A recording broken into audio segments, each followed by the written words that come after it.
Well, good morning everybody and welcome to the Dorset Council Northern Area Planning Committee. I'm Councillor Sherry Jesperson, Chair of this committee. This meeting is being live streamed to the public and a recording will be available to view on the Dorset Council website. Can I first take an alphabetical roll call of the elected members present?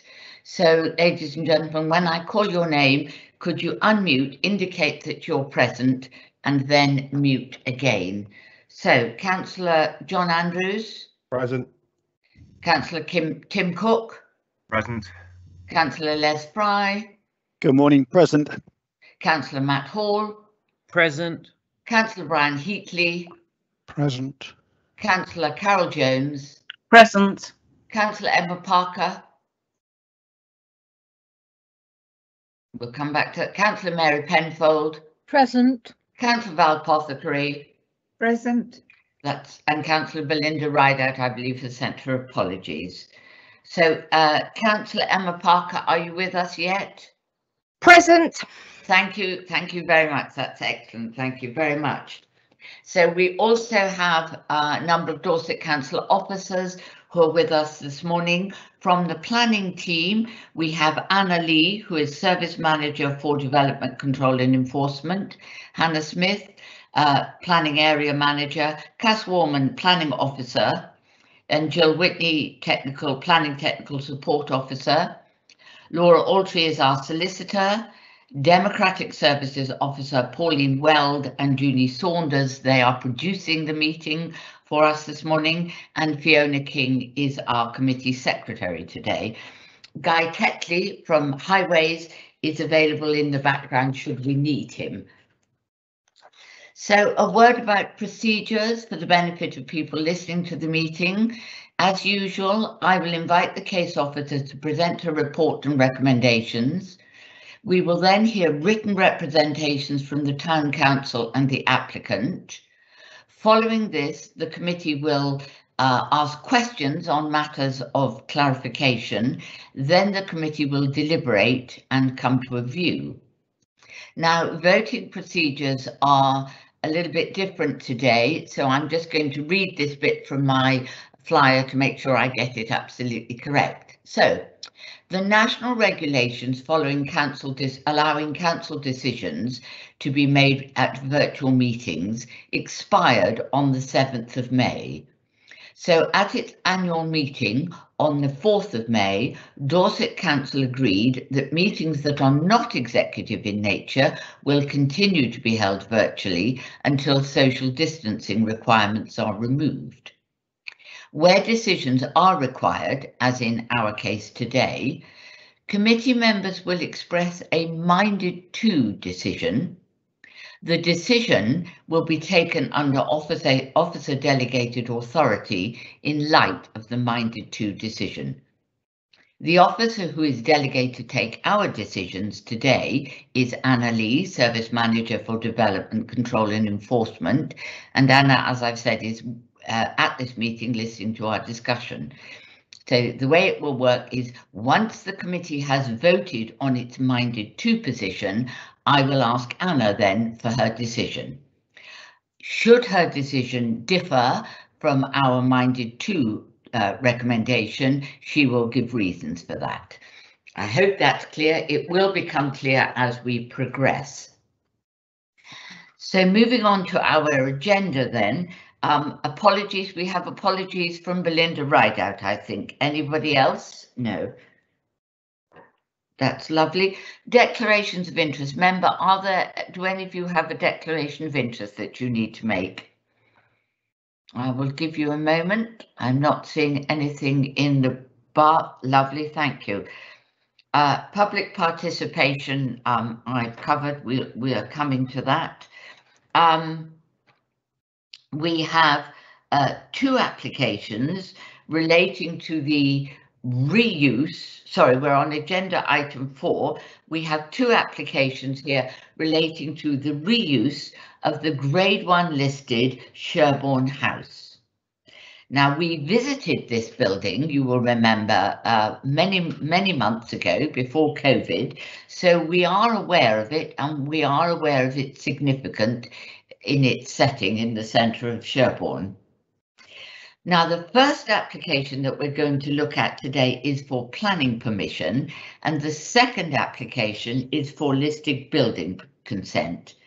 So I propose to ask the officer to cover both reports in a single presentation, and then we will take our public statements from the Town Council and the agent to apply to both applications. So there'll be one set of public statements, and then we will consider the planning issues first, take a vote on the planning recommendations, and then we will move on to the listed building vote. So if you could save your listed building queries till we get to the second part of the discussion, that would be helpful. I appreciate that the distinction is not all that fine and we might actually be overlapping, but if you could try and do that. So now moving on now, we are going to ask Cass Warman to present her report and recommendations. Cass, the floor is yours.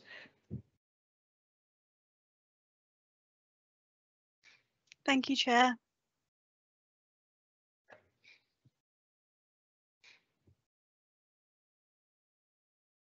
Just checking that everybody can see that.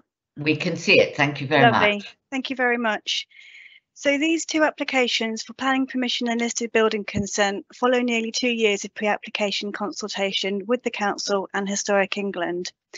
I won't go into detail today as to the long and complex history of the site, which is in the report and on many websites, but I thought it would be useful to summarise the more recent history to show where we come to today. So following the closure of the Lord Digby School in the early 90s, the site returned to the council's custody and the Sherbourne House Trust was established in 1995 to restore the house and develop the site as an arts and heritage centre. A 1997 planning application for an arts centre, workshop, flats and outside exhibition centre failed to attract funding, and the site was subsequently sold to Radcliffe Homes in 2008. Subsequently, 44 new homes were built to the north of the site. In tandem with this, at the house itself, the Thornhill mural was restored and some roof and weatherproofing works were completed, but the majority of the inside remains somewhat abandoned. The lift shaft to the rear, providing level access to all levels of the main house, was completed in 2011-2012. Following completion of the 44 new Redcliffe homes, a 2015 application for change of use from school to offices and retail was granted, but never implemented. Some roof repairs were also carried out at this time. The building was then subsequently put on the market by Redcliffe and purchased by the Sherbourne House Trust in 2018. The Sherbourne House Trust vision is threefold: to be a centre of local and regional significance for the promotion of high quality art, craft and design, a centre for increased appreciation of the arts, culture and creativity in the local community, and as a function and event venue of choice for Sherbourne and North Dorset. The proposals outlined in these applications would see the restoration of Sherbourne House into a multi-use and publicly accessible events and art exhibition venue. The main house featuring a cafe and restaurant, artist workshops and working spaces, including space for Dorset visual arts and flexible office spaces. To the rear, a contemporary multifunction extension with a statement copper roof is proposed. So as you all know, because you've been there, we're in the middle of Sherbourne. It's in a highly accessible location with the Waitrose and the Waitrose car park to the south and the Newland and Cold Harbour car parks up here. I thought I'll give a quick before and after context for the site. This was in 2002, before the site was acquired by Redcliffe's. Some of the old school buildings are still in situ here, and there's, you can see the remnants of the tennis court that was for the school. The north of the site still open. And then we go to 2014. These are the new houses at Portman Square, Portman Place and Portman Mews. This also shows quite nicely the relationship with the other residential dwellings in the area. So these are the new dwellings following the 2011 development. This is Manor House Stables immediately to the east. And this is a Manor Court social housing estate here. Dwellings on the main road, This is the antique centre and a dwelling associated with that as well. So this is the main 1720s Grade 1 listed house, and you can see to the rear here the new houses at Redcliffe Homes. This is what's known as the Tudor and Digby wings. So this is a 15th century house with a modern linking extension just to here. So this is round to the side of this is the main front elevation. There's a modern link here and a modern link here linking to the stables. So the plans being that the main house would be multi-purpose function rooms to the ground floor and office spaces to the top floor.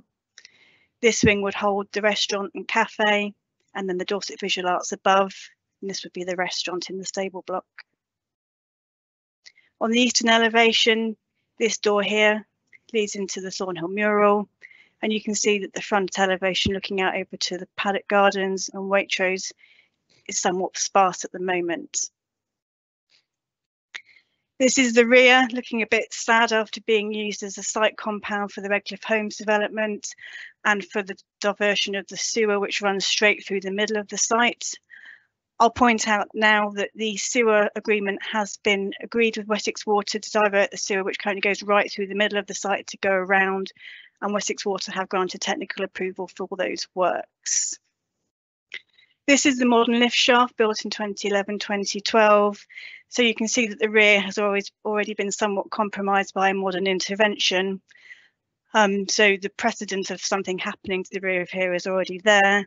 And the landscaping proposed to this rear garden area would significantly enhance the conservation area and offer some public realm improvements. A close-up version of the lift shaft here and some of the modern linking bit to the rear here as well. So as a context, this is how the existing site works, the main road being to the front here. This is the 1720s house for the Tudor and Digby wings in the stables. And these are the proposed additions. So the red indicates the existing layout and the blue are the additions proposed. So to the front, very little change apart from a lightweight glaze entrance. To the rear, a flat roof extension linking to the statement copper roof extension, and then a series of low-key lean-to buildings along the western wall. This is the roof plan, the same as this. So this is the copper roof here. Flat roof linking either side and some new buildings to the western wall. So these are the proposed elevations. To the front, very little is new. A new pitched roof is added to the existing linking section here. This would be the restaurant, kitchens, a new linking glazed walkway into the main entrance, which would be to the side, and the main facade to the front.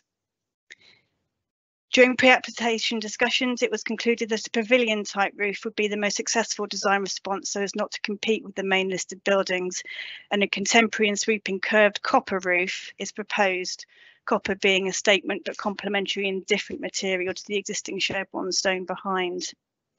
The multifunction space will be supported by an exposed gulam timber structure. So it's low and sweeping, designed to obscure slightly the modern lift shaft.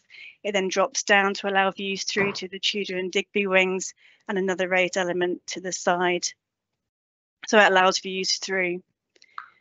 This is some examples of what the roof would look like. The copper roof would weather, initially going from the copper colour to a greeny colour, and the exposed beams making a statement extension.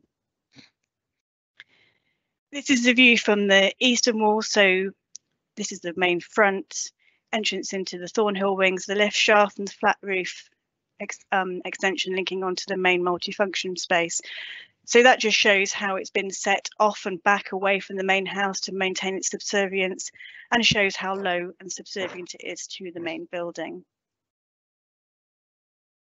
These are the series of low lean-to type buildings as proposed against the western wall.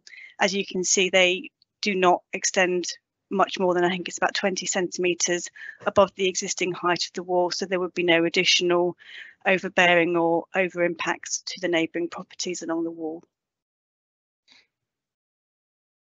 So this is the proposed landscaping. I've had to split it into two. So this is the front, the house here, and then the extension to the back. And this is the rear. So to the rear is proposed an amphitheatre style terracing, which would be a real enhancement to the site and a clever use of the change of levels as the site goes up towards the Redcliffe homes towards the back. There's a small courtyard and an amphitheatre, and then an access into the main car parking area to the east. So there are 9 car parking spaces, 1 disabled and a drop-off area. The idea being that this access here to the east will be used for the majority of vehicular in entrances and exits and deliveries. And this entrance here to the west, close to the car parks in town, will be used by the pedestrians accessing the site. The landscaping at the front does have some tree removal. The council's tree officer has assessed the arboricultural reports and is satisfied with the information provided as a fair assessment of the trees. The large oak at the front proposed for removal is accepted as being justified to be removed because of poor health. Tree felling is also supported to prevent further damage to the listed wall to the front of the property. There's adequate space on the existing site for new tree planting, and the replacement landscaping towards the back will really enhance the site. The Town Council have questioned whether a contribution could be made to secure planting for trees elsewhere. However, because of the amount of space on site, it's considered that on-site tree planting is acceptable. And during the course of discussions, an extra lime tree to the front has been agreed to be retained. It's also worth pointing out that the tree works are supported in conjunction with the biodiversity mitigation plan, which is supportive of the general landscaping works with appropriate lighting to make sure that the bat roosts aren't disturbed. There will be a hedgerow maintained across the front to allow foraging bats to continue to use the site in a similar way as they do at the moment.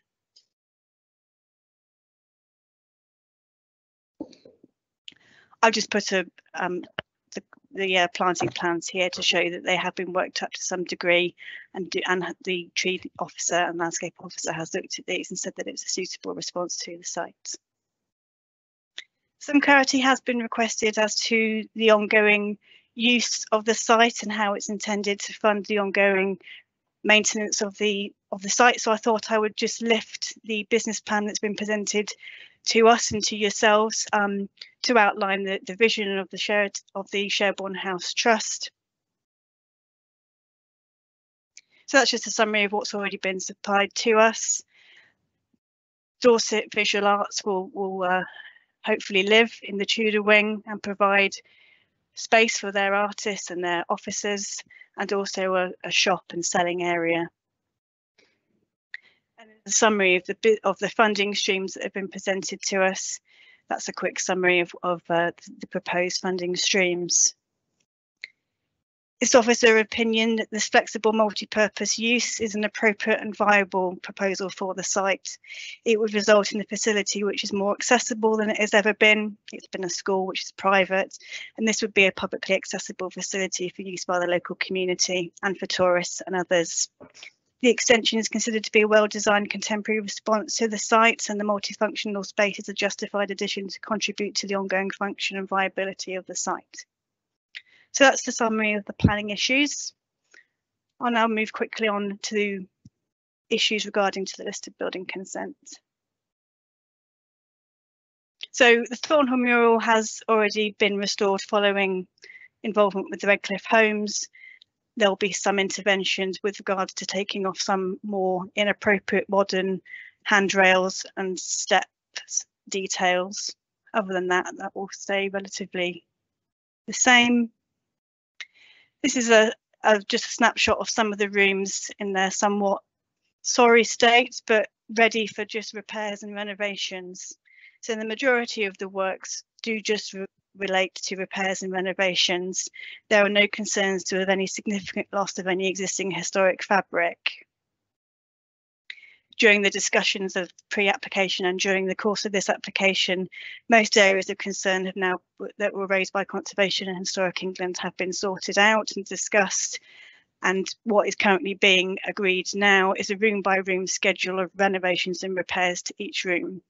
So we have been presented with detailed annotated drawings and photographs of each room and the proposed repairs and renovations.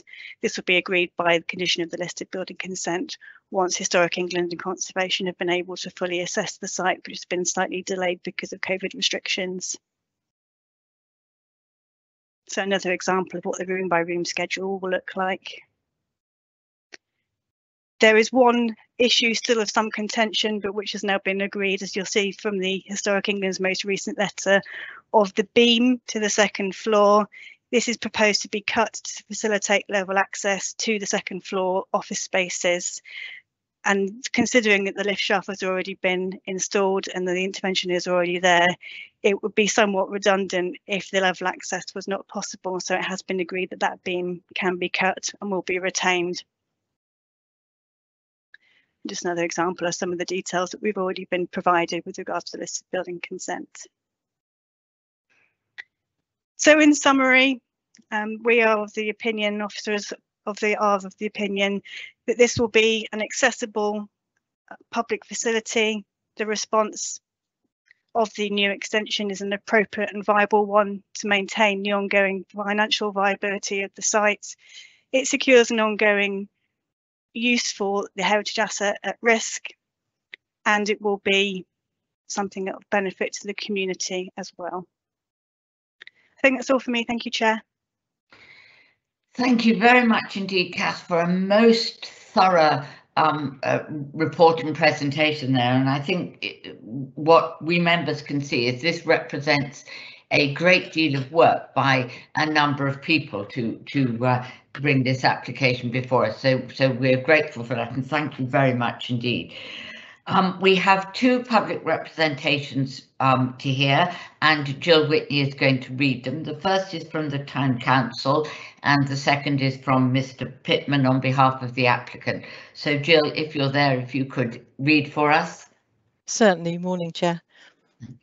Okay, so this is from Sherbourne Town Council. Sherbourne Town Council is delighted that Sherbourne House may be brought back to life after many years of being empty and unused. This historic building will no doubt benefit from the proposed regeneration and enhancement proposals, which will help to preserve and maintain this wonderful building for the benefit of residents and visitors in the years to come. Sherbourne Town Council has highlighted insufficient information and several observations regarding both infrastructure and the lack of a comprehensive business plan during the recent planning process.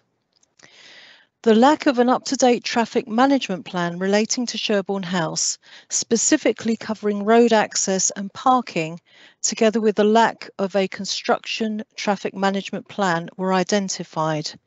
Also, the importance of an input from Wessex Water, especially regarding the sewage capacity.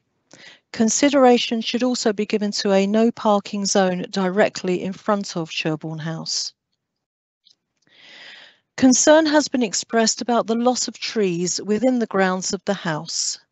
Members suggest that for every tree felled, a contribution should be sought to enable the equivalent number of trees to be planted elsewhere within the town. Whilst not strictly a planning concern, members support the use of a more environmentally friendly, low-carbon approach when selecting various internal finishings, along with sources of heat and light.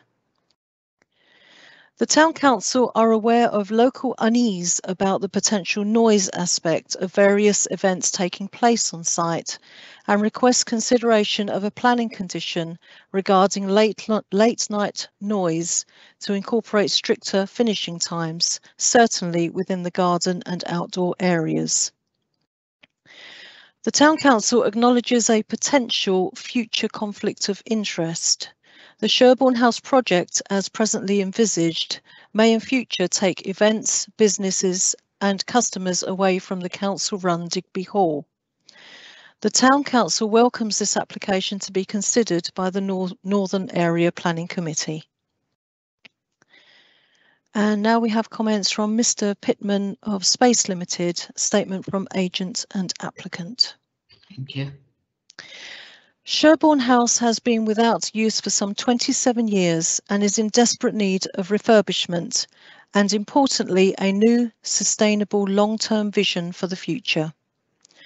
Sherbourne House Trust 2018 have secured funding and are committed to fully restore this Grade 1 listed building and so remove it from the Historic England at-risk register. Using expert advice and extensive experience in the commercial world, we believe we have a proposal where the building will be self-sustaining, but more importantly, a great local and regional facility for Sherbourne. The Planning Officer's report provides a clear picture of an application which is well considered and complies with all planning policy. The limited harm identified as required by the NPPF is less than substantial and at the lower end of this scale, whilst the proposals significantly benefit and outweigh that harm by providing, amongst other things, public access through the proposed reuse. A robust and sustainable business plan has been provided to the Planning Authority, who with Historic England's specialist economic consultants all approve. Wessex Water have approved an application in parallel to this application for the sewer diversion scheme. The development design team take the construction traffic management of the work seriously and will comply fully with the planning conditions to provide the construction traffic management plan prior to the construction works for the Planning Authority's comment and approval. The supporting access statement confirms that there is sufficient parking and access provision for this scheme. The Council Highways officers raise no objection.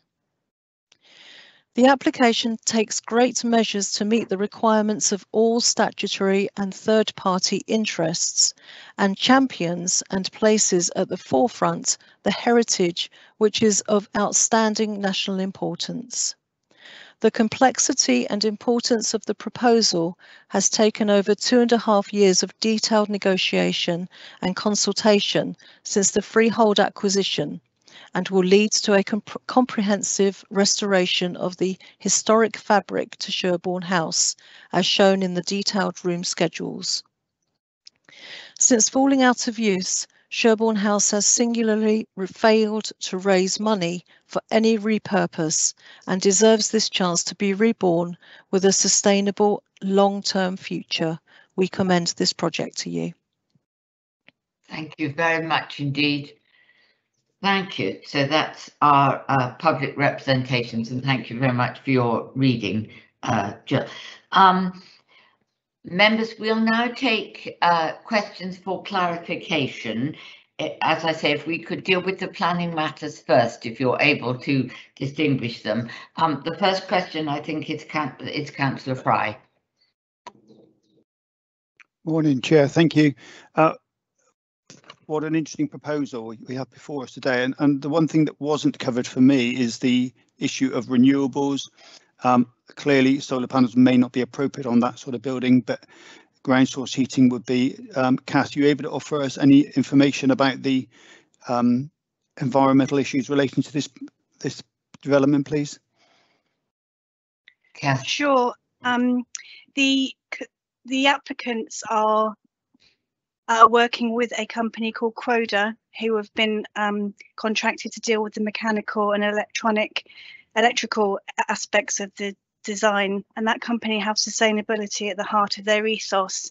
They have experience in similar historic visitor experiences such as National Trust interventions, and they have produced a series of reports which accompany the application, which are available on the website, which discuss sustainability options available to them, recognising some of the limitations of the main listed building, of course, but for the new elements there will be things such as, you know, high quality windows and insulation and energy solutions. So we have no doubt that that has been already taken into account and will continue to be during the course of the development of the mechanical and electrical design.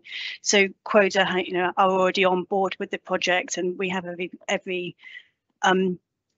belief that they will do a really good job with regards to sustainability, as it's one of their three main cores visions.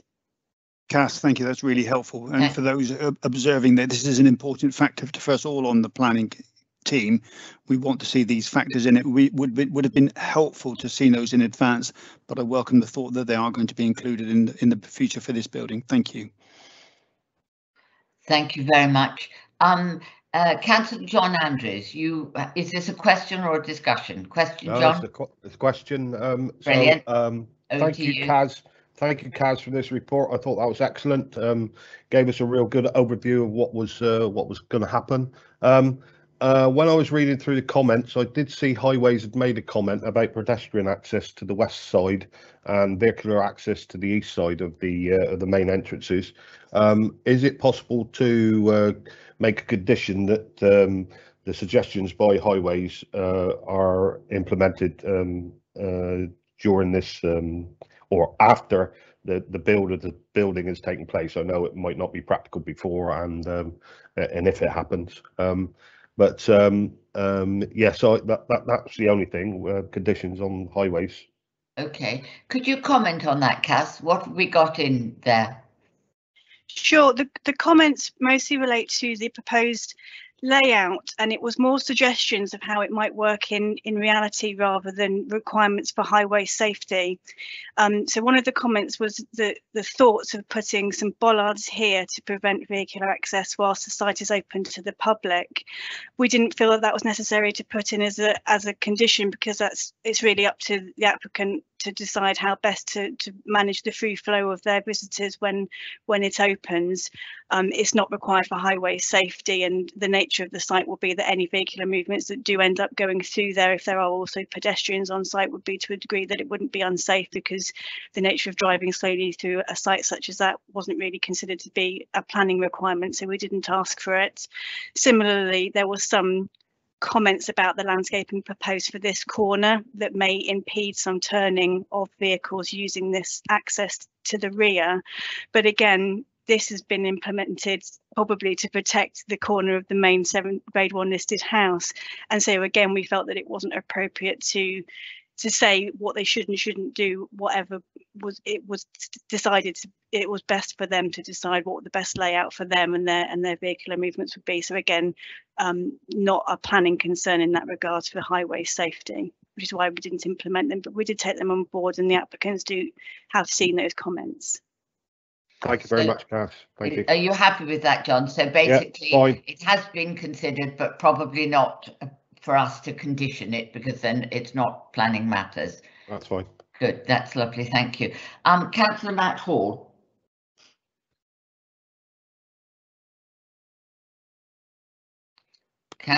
Councillor Hall. There we go. Thank you. Thank you. A number of questions, please, Kaz, which I'll take one by one.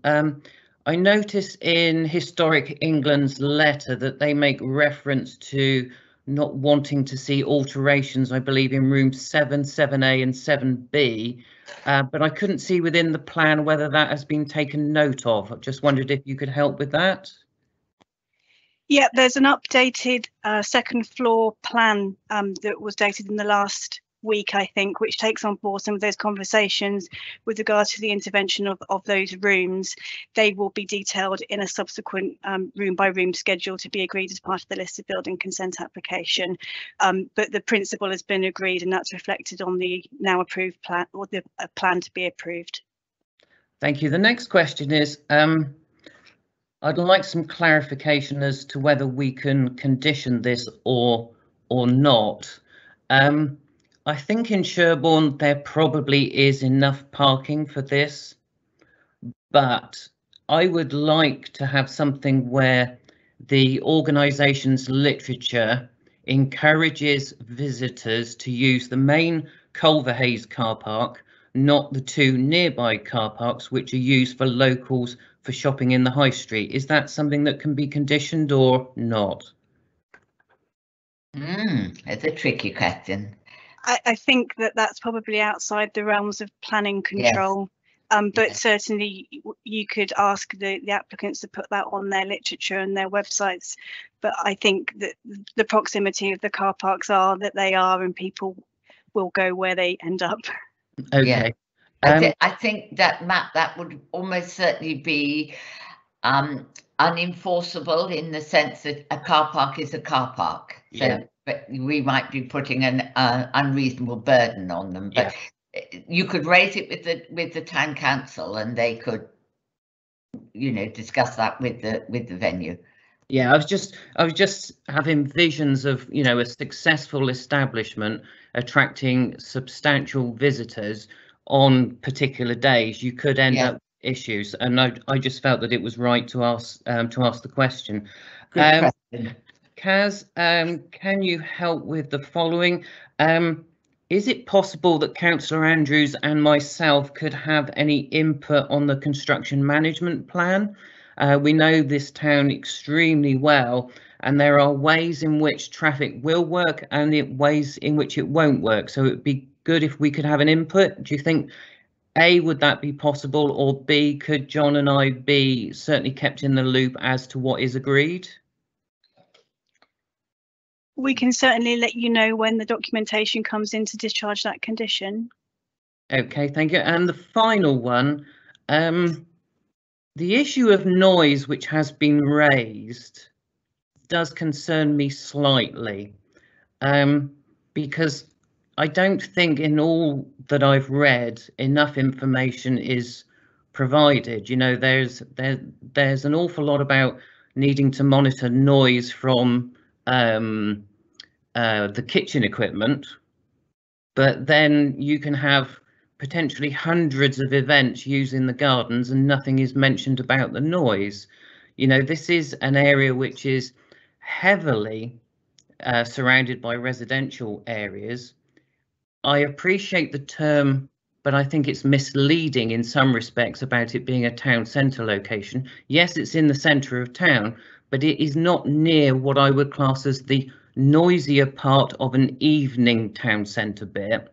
And I just wonder quite what is being thought of, because if you have, I don't know, half a dozen weddings a year on a Saturday, you know, there's a certain amount of noise if people are using the outdoor facilities there, and I understand that, and I think people would perhaps put up with half a dozen. But if it's week in, week out, month after month after month, that is potentially quite a lot of potential noise for residents to deal with. So I was just wondering whether, A, we could either put in something about monitoring some of the noise as the business takes off, or whether perhaps 12 o'clock on a Saturday is perhaps a bit too late, or what are your thoughts? I would just like some reassurance. Yes, thank you. That's a very good question, and I have to say, Councillor Hall, it was one that concerned me somewhat. Kaz, can you remind us then what the conditions are for noise, and then perhaps we'll think about if we're satisfied with them, or we need to discuss that further. Sure, our environmental health team didn't bring up the issue of noise associated with the ongoing and associated use of the site as an area of concern. They asked for conditions and details with regards to external lighting, on the acknowledgement that that would have potential impacts on the surrounding development and the kitchen use. Licensing to the most extent will control the use of the site, for instance in late hours, and for the provision of alcohol and entertainment and music and amplified music and speech, etc. So we didn't feel that it was required to also have planning consents to limit that sort of use, because it would be a licensing matter. Okay. With regards to deciding when alcohol and music would be appropriate times and uses. Okay, thanks, Kath. So that's essentially what we're saying, is that we will leave this to the licensing approach, and they will limit that. And I think, having been chair of licensing as well as chair of planning, I think that is probably appropriate, because the licensing committee has a more nuanced and a more flexible approach to this than we can at planning. So I think if members are happy with that, that seems to me like it has been thought through, and that is an approach. But you can disagree, you can take further action if you want, but that's where we are at the moment. So are you satisfied with that, Councillor Hall? Yes, I am. Thank you. That's good. Thank you very much. Can we, before we move on, can we also make sure that the minutes will record the point that Councillor Hall was making about the involvement of local members, or the involvement or the engagement with local members on the traffic management schedule when you come to decide that, because I think it would be that would be very useful, and I don't want it to get lost. Thank you very much. Moving on then to Councillor Mary Penfold. Thank you, Chairman. Just one question. Could someone comment on the loss of trees, please? And is there a landscape plan for this? Thank you.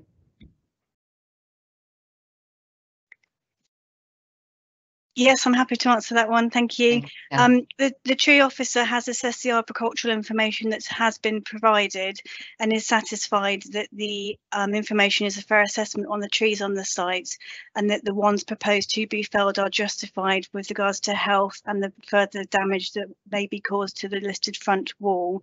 There is a landscaping plan for both the rear and front landscaping, which has been agreed and seen by the landscape officer, who said that that is appropriate response to the site, and that adequate replanting has been proposed and is secured by condition and a 15-year maintenance condition. Thank you very much. Thank Mary, you. are you happy with that? Yes, very happy. Thank you. So we're not the large trees that that will be lost are not in good fettle anyway, so we're not losing any significant healthy trees. Lovely. Thank you. Thank you. Okay, thank you very much. Councillor Tim Cook. Thank you, Chairman. It actually follows on from Councillor Penfold's question. It's more about the biodiversity. You mentioned in your report there that the foraging bats have been their environment has been assessed. In light of the some of the trees being removed, does that have an impact with regards to biodiversity, and are the arboriculturalists and the biodiversity officers talking with one another to make sure that those environments are still sustainable for the bat population? And I've got one other question that I'll come on to in a moment after that. Thank you. Can we have a comment on the foraging bats, please, and the loss of trees? Yep. So a hedgerow is proposed to go along that whole front elevation, where some of the trees will be removed along the wall. So that will maintain foraging habitat for the bats using the site. And then the lighting scheme will be designed accordingly with in accordance with the bats and lighting guidance, which is a standard piece of guidance. So that will become part of a condition that asks for lighting information, and also the ongoing requirement to make sure that the bats' habitats are maintained, which is conditioned by the biodiversity condition. Happy with that, Councillor Cook? Yeah, my second question is regarding the flat roofs of the proposed extension up the back wall or up the west wall. I'm sure that myself and many of the other members of this committee aren't a great fan of flat roofs. I know that was probably there to, in some way, make sure that the views of the back of the house aren't compromised. But in the long term, could we, or do we have a remit to specify other than flat roofs? Because I think that causes its own problems, and I know that's the problems of the applicant rather than us. But if we could forestall any possible building maintenance problems in the future, then I would feel slightly remiss if I didn't mention it to begin with. So, well, we can only consider the application as it is before us, yes. So we can't rewrite the application to one that you would prefer to see. So, and I don't think, and I think that I'm sure Cass will confirm this, that the flat roofs as proposed, it will be a matter of building control to make sure that they are adequate to what they have to do, but it wouldn't be grounds to refuse this application on the grounds that we're not keen on flat roofs. But I mean, I take your point. Cass, do you have any comment to make on the flat roof? The flat roofs proposed are to be green living roofs, so it's an added design feature that is considered to be an appropriate response to the site, so adds some interest and separation between the listed building and the copper roof. Yes, I mean, I think let's be optimistic and assume that the flat roofs enhance the site, not that they fail, because there's no reason why flat roofs need fail if they're done properly. But it's a fair question. Thank you very much. Any further questions, Councillor Cook? No, Chairman, that's done. Councillor Apothecary. Thank you, Chairman. It's a comment, really. I think this is a wonderful and exciting proposal for the reuse of an exceptional building. I congratulate everyone involved in bringing this forward for restoration and appropriate further development. I think it's really brilliant and would be very happy to recommend approval of the application. Thank you very much.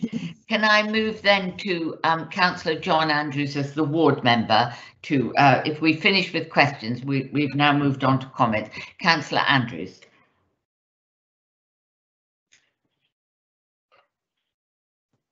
Yeah, getting unmuted. Thank you, Chair. Thank you. Thank you, Chair. Well, we've already moved the comments by the look of it, without. Minded to recommend. But in 1992, this building ceased becoming a school, and it's been redundant since then. And thankfully, the land behind was purchased, or the whole plot of land was purchased by Redcliffe Homes, and they've managed to restore the roof, which was leaking dramatically, and restored the Thornhill mural, which is fantastic. I would like to thank everybody involved for this application, because that's SAT, the Sherbourne Arts Trust, and the Cannon Foundation. I think it's about time this building was revamped and reused with the guys of Conservation and Historic England, and I can only say this is brilliant for the town. The economy will benefit, the footfall in the town will increase, and I would be minded to recommend it, but I will second Councillor Apothecary's recommendation. That's very helpful. Thank you very much, and I would absolutely agree with you that it has the potential to be a very exciting project. We've had a proposer and a seconder. Councillor Heatley, did you want to comment? I just wanted to say that I thought this was an exciting and imaginative and very modern application, and all the issues that have been raised about construction, traffic, about noise, about trees, about biodiversity and the roofs seem to me to have been answered. I'm a bit less sure about the renewables, but I think I wholeheartedly support it. Yes.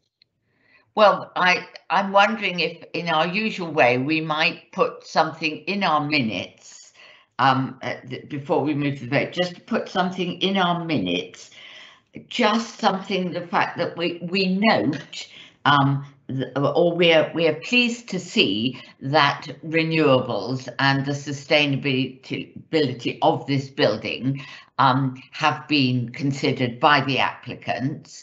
We would commend them for that, and that we would be hoping as the planning committee that they will do everything they can to make this building an exemplar of how you can convert an old building and still take cognizance of the sustainability requirements of the 21st century, something like that in our minutes. So we're not conditioning it or anything, but we're just noting that they're trying and saying we're pleased that they're trying to do this well. Does that sound like a good minute?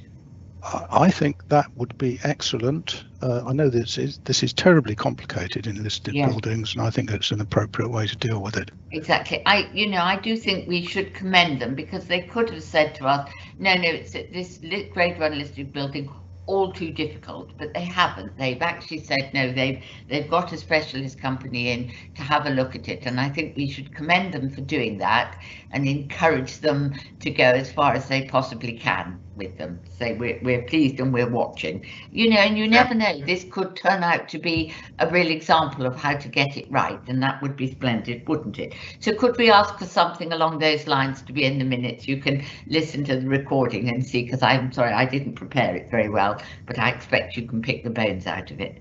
Chairman, if I could make one small suggestion. Yes. As Wessex Water are going to be doing extensive groundworks to move the sewer, maybe it would be possible to suggest, as you have said in those minutes, that the applicant liaises with Wessex Water. If it were possible to install ground source heating, that would be a wonderful time to do it once the groundworks are being done for that sewerage repair. When the diggers on site, yes, we could just, yes, that's helpful. Yes, I'm sure they probably don't need us to tell them that, but that's the sort of thing I mean, and it's very helpful. Thank you, Councillor Cook, about doing the best they possibly can on this building. Ladies and gentlemen, we have had a proposer and we've had a seconder. Now, if we are voting, I'm going to put it to the vote now, to a minded to vote, and you're voting now on the planning permission, and we'll come next to the listed building permission. So this is a proposal to support this planning permission. I will then come to each of you in turn, and you will say whether you are for or against this proposal to allow this. And it's a minded to view. You needn't say minded to every time, just say for or against. Councillor Andrews. For. Councillor Cook. For. Councillor Fry. For. Councillor Hall. For. Councillor Heatley. For. Councillor Jones. For. Councillor Parker. For. Councillor Penfold. For. Councillor Apothecary. For. Good, thank you very much. That's very clear. So the committee is minded to allow this planning permission. I now go to our officer who is under delegated authority, will be making this decision. Anna Lee, if you would like to give us your decision. Thank you. Thank you, Chair. I confirm that I've heard the debate and this application will be determined in line with the committee's minded to decision. So this means that this application will be approved. Thank you. Thank you very much indeed. That's lovely and clear. Go, we're getting the hang of this, aren't we? We now move on to the listed building application, which is similar but not exactly the same. Can I ask first if there are any questions from members on listed building aspects of this? I'm seeing no questions coming up. Councillor Andrews, do you want to make any comment on the listed building aspects of this? There might be nothing new to say, but it's your... No, the comments purely are that they've done everything in line with Historic England. This has been a 2-year process, and I recommend, I'm minded to recommend that we accept the listed buildings application. That's lovely. We've had a proposer then from Councillor Andrews. Is there someone who'd like to second? I'm happy to second. That's Councillor Fry. I'm happy to second that, Chair. Councillor Fry. Thank you very much. Councillor Matt Hall, were you going to second, or did you have something to comment on? I was just going to second, Madam Chairman. Lovely, thank you very much, Councillor. Well, we're queuing up to second this. Ladies and gentlemen, I think we're done here. I'm going to put this to the vote. This is this time the listed building permission that you are minded to express your minded to view on. Councillor Andrews. For. Councillor Cook. For. Councillor Fry. For. Councillor Hall. For. Councillor Heatley. For. Councillor Jones. For. Councillor Parker. For. Councillor Penfold. For. Councillor Apothecary. For. Lovely. We have therefore got a minded to decision to support this application. Once again, can I go to Anna Lee for her decision? Anna. Thank you, Chair. I confirm this listed building application will be determined in line with the committee's minded to decision and will therefore be approved. Thank you. Thank you very much indeed. Good. Well, that was a very thorough discussion of a very important application, and that brings us to the end of our business item day. We have no urgent business and no other matters to discuss. So before I close the meeting, I just would like to say this is almost certainly the last virtual meeting that this planning committee will have. So I think you would all like to join me in thanking all of the officers, many and varied, who over the last nearly 12 months have helped us to have our virtual planning meetings. They've been very difficult in some respects. Having virtual meetings of this nature has involved a great deal of extra work for our officers. And I think we can be immensely pleased with the way in which we've done this work.